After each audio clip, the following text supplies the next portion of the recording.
as questões ligadas, por exemplo, à diversidade sexual é tão ou mais complicado dentro da televisão, por exemplo, do que a questão de cor?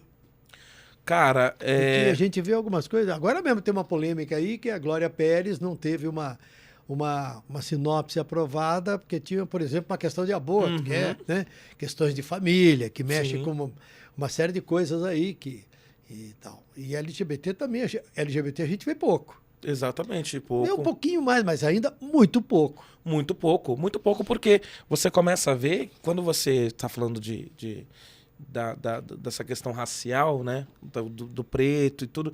É uma coisa que a gente luta, a gente fala, a gente está ali, a gente está fazendo pressão. E as pessoas, muitas vezes, elas têm que engolir. E tem que engolir. O LGBT também, mas existe uma coisa do conservadorismo. É. Existe uma coisa do filho gay, da filha lésbica, do filho trans, da filha... Existe uma coisa ali enraizada que faz com que as pessoas, elas... por exemplo, a gente tem uma comunidade evangélica, minha mãe é evangélica, eu sou de berço evangélico, muito, muito forte e totalmente contra essas questões. Entendeu? E é uma comunidade imensa. É. Então, como que a gente também consegue comunicar com essa comunidade de uma forma de que, olha, isso aqui não é do diabo, isso aqui a gente não é promiscuidade, isso aqui são vidas reais, porque isso interfere diretamente na vida do filho, da filha, daquela família que muitas vezes tem a sua orientação sexual, mas sofre por conta da família. Então existe ali um cuidado maior de chegar e falar que a gente precisa ter, mas mesmo assim ainda é muito lento, sabe? Acho que os meios de comunicação ainda não entenderam o quanto que eles são necessários para isso, sabe? Então é complicado, assim, é complicado. E tem uma contradição, né? Que disse que as pesquisas mostram que quando são perguntadas, as pessoas falam assim: pode mostrar um beijo de 2 homens, um beijo de 2 mulheres. Né? O que você acha de beijo de 2 homens? Se querem, tudo bem, problema deles e tal. E mostrar na televisão? Isso não, dentro da minha casa não. Né? Eu não vou ligar a tela para ver um beijo de 2 homens, um beijo entre 2 mulheres. Exatamente. Que é ridículo, né? Que é ridículo, porque... Você olha assim, tipo, como se a pessoa tivesse... Então quer dizer que se eu tô colocando ali uma pessoa roubando, eu tô incentivando ela a roubar? Se eu tô colocando... É tudo uma questão de perspectiva, assim, sabe? As pessoas, elas acham, claro, obviamente a telenovela, ela entra na sua casa, ela tá ali, mas as pessoas, eu acho que elas não têm um pouco da sensibilidade. E as obras precisam trabalhar isso, sabe, Tramontina? A gente precisa trabalhar com essa sensibilidade do público. O público não é burro.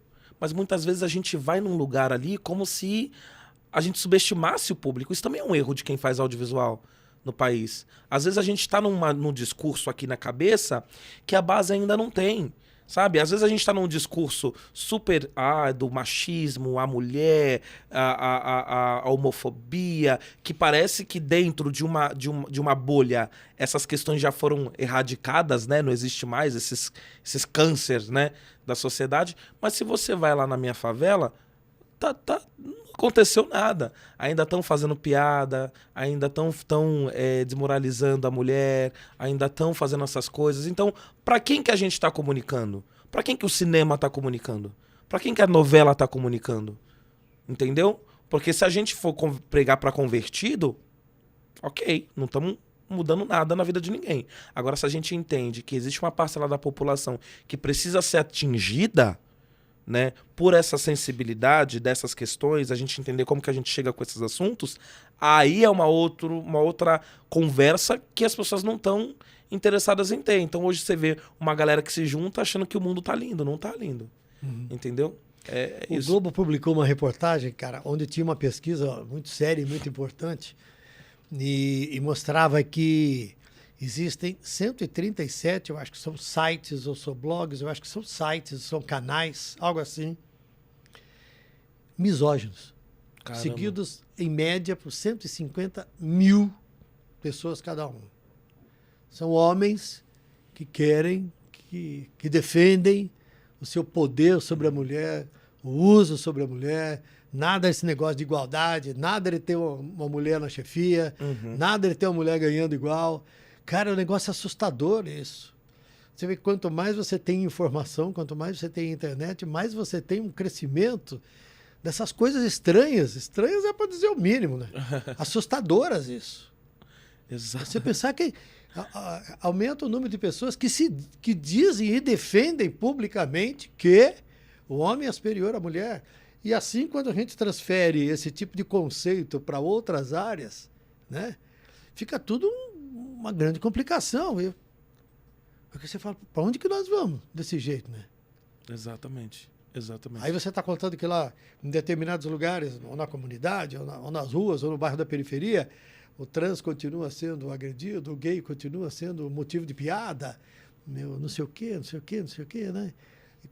Quando a gente pensa que nós avançamos um pouco, aí você vai olhando mais de perto, bota a lupa assim, vai aumentando, aumentando, aumentando, e você descobre que não, né? Que é uma tristeza.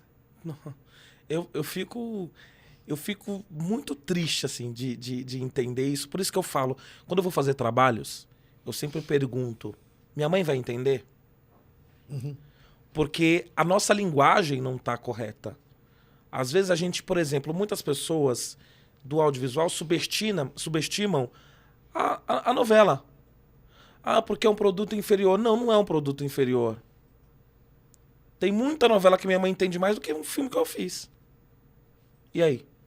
Quem que tá certo e quem tá errado? Pois é. Entendeu? Então, às vezes eu faço espetáculo de teatro, minha mãe não entende, mas minha mãe entende a novela das 8. Então, na realidade, não tá chegando, nosso discurso não tá chegando, não tá chegando. E por que não tá chegando? Porque a gente tá nesse lugar. Então, porque tá tudo continuando normal, é que a gente vive na nossa bolha, a gente tá aqui andando pelos mesmos lugares, falando com as mesmas pessoas, né, discutindo o mundo com pessoas que não estão lá na base. Entende? Eu fui num evento super legal ontem do Instituto Alana, que eu achei maravilhoso. E eles estão agora fizeram um evento ontem, e foi a ministra Sônia Guajajara, e tinha uma presença muito forte indígena, né? Sim. E eu achei muito legal para falar sobre sustentabilidade, um projeto novo deles que eles estão fazendo. E eu achei muito genial isso, porque eles chamaram quem entende da situação, quem vive, quem é, para falar daquilo ali. Sabe? Quem tá lá na base, sacou? Então isso pra mim foi muito o que eu falei, cara, é nisso que eu acredito. É nesse tipo de movimento que eu acredito. Agora a gente vai falar sobre favela e não chama o favelado. Aí a gente vai falar sobre o refugiado e não chama o refugiado. A gente vai falar sobre as pessoas sem a presença delas. Qual é o sucesso que isso vai ter? Nenhum. Exatamente. Entendeu? Então a gente tá no movimento ainda muito errado de quem que a gente precisa acessar. E os fatos são os seguintes, né? A população negra no Brasil é 55,5% do todo, ou seja, a maioria. Agora o Brasil continua sendo um país racista. É racista desde lá do descobrimento, né? O audiovisual também é racista? O audiovisual é muito racista. O audiovisual, ele é comandado... Quem está no audiovisual tem muito dinheiro. Eu digo quem tem o poder da caneta na mão. Você tem pessoas muito influentes no audiovisual que, se você for puxar, são pessoas que são herdeiras de também... o pai, que era o diretor, que o filho... a gente sempre tem ali uma linhagem no cinema hoje, de quem faz cinema, de pessoas muito bem-sucedidas. Porque falar de cinema, a gente fala, o cinema... né, a sétima arte, mas é algo totalmente elitizado, entendeu? Você vai olhar a cúpula de todos os canais hoje que produzem no Brasil. Quem é que decide se vai contar a história A, a história B ou a história C? Você vai ver, são pessoas brancas, são pessoas que tiveram uma formação, que se formaram nas melhores faculdades de cinema de São Paulo, do Rio de Janeiro, ou até fora do Brasil.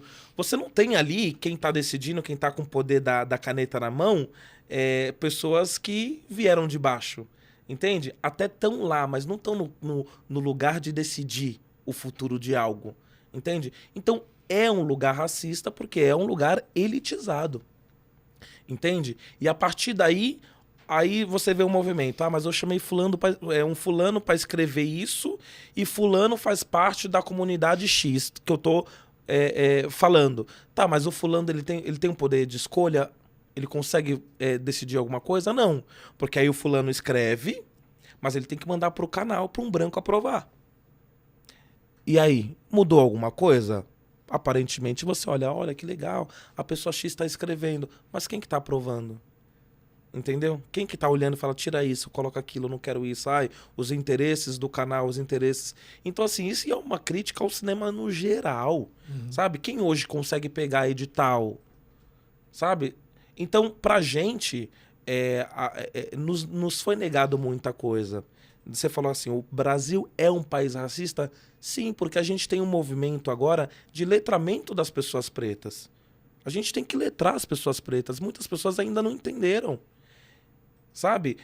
Eu tive um processo de me entender também como uma pessoa preta. Sabe? Porque às vezes a gente comete atos falhos contra nós mesmos.